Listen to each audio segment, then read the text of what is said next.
Le site archéologique de Babylone se situe dans une région du monde située en grande partie en Irak. Il occupe une superficie de plusieurs kilomètres carrés, ce qui en fait la plus grande ville de son époque. Plusieurs rois l'ont embelli de façon somptueuse, le plus fameux d'entre eux étant Nabuchodonosor II. Babylone est célèbre pour avoir abrité certaines des merveilles de l'Antiquité, surtout la tour de Babel qui figure dans la Bible et les jardins suspendus. Sans parler bien sûr des récits bibliques. Nabuchodonosor, roi de Babylone, est celui qui imposa aux Juifs leur exil babylonien.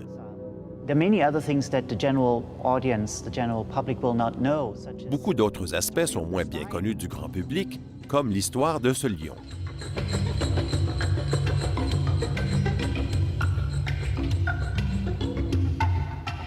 Ce lion est l'un des nombreux lions à avoir été découvert à Babylone. La plupart d'entre eux faisaient partie de la porte d'Ishtar et de la voie processionnelle qui y conduisait.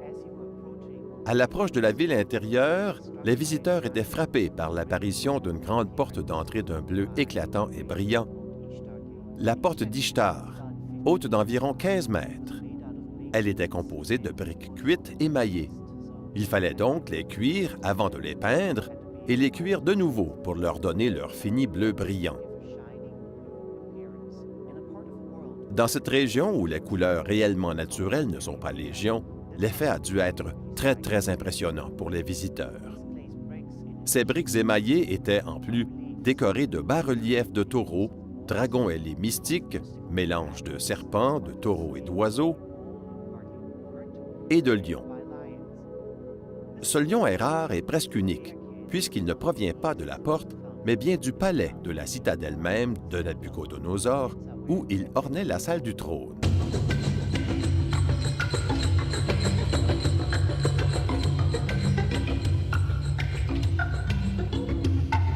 Le roi Nabuchodonosor faisait marquer de son nom un grand nombre de briques pour assurer la pérennité de son nom. De cette façon, ses successeurs ne pourraient pas s'accaparer la gloire de ses réalisations, notamment la porte d'Ishtar, son palais, la voie processionnelle et également les lions comme celui qui se trouve dans notre galerie. Cette marque se lit Nabuchodonosor, roi de Babylone, premier-né de Nabopolassar, roi de Babylone. Le roi est le maître de la civilisation, de la cité.